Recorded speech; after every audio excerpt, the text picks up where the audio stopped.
গ্রীষ্মকালের ভোরবেলাটা কিন্তু ভীষণ মনোরম হয়। আমার তো খুবই ভালো লাগে। আপনাদের কেমন লাগে অবশ্যই জানাবেন। আজকের রেসিপি চাল পটল।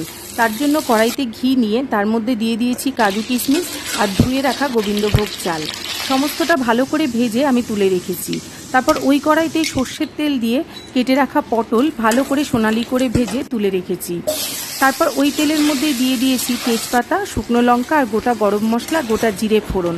গরম মশলায় ছিল দারচিনি, ছোটো এলাচ, লবঙ্গ। তারপর কেটে রাখা আলু সেটা দিয়ে ভালো করে কষিয়ে নিয়েছি।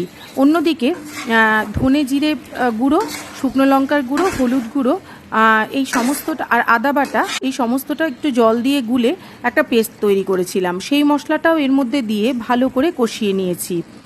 এরপরে ভেজে রাখা গোবিন্দভোগ চালটা এর মধ্যে দিয়ে দিয়েছি। চালটা যাতে সেদ্ধ হয় তার জন্য দিয়ে দিয়েছি অল্প পরিমাণে গরম জল, দিয়ে দিয়েছি স্বাদ অনুসারে লবণ। আর চালটা যখন সেদ্ধ হয়ে গিয়েছে দিয়ে দিয়েছি একটু চিনি। আলুও যখন সেদ্ধ হয়ে গেছে তখন কিন্তু আমি এর মধ্যে পটলগুলো দিয়ে দিয়েছি। দিয়ে সমস্তটা ভালো করে রান্না করে নামানোর আগে দিয়ে দিয়েছি ঘি। ব্যাস তৈরি হয়ে গিয়েছে নিরামিষ দিনের একটি সুস্বাদু পদ চাল পটল। বাড়িতে অবশ্যই এইভাবে একবার চাল পটল রান্না করে দেখবেন। আশা করি সবার ভীষণ ভালো লাগবে। নমস্কার।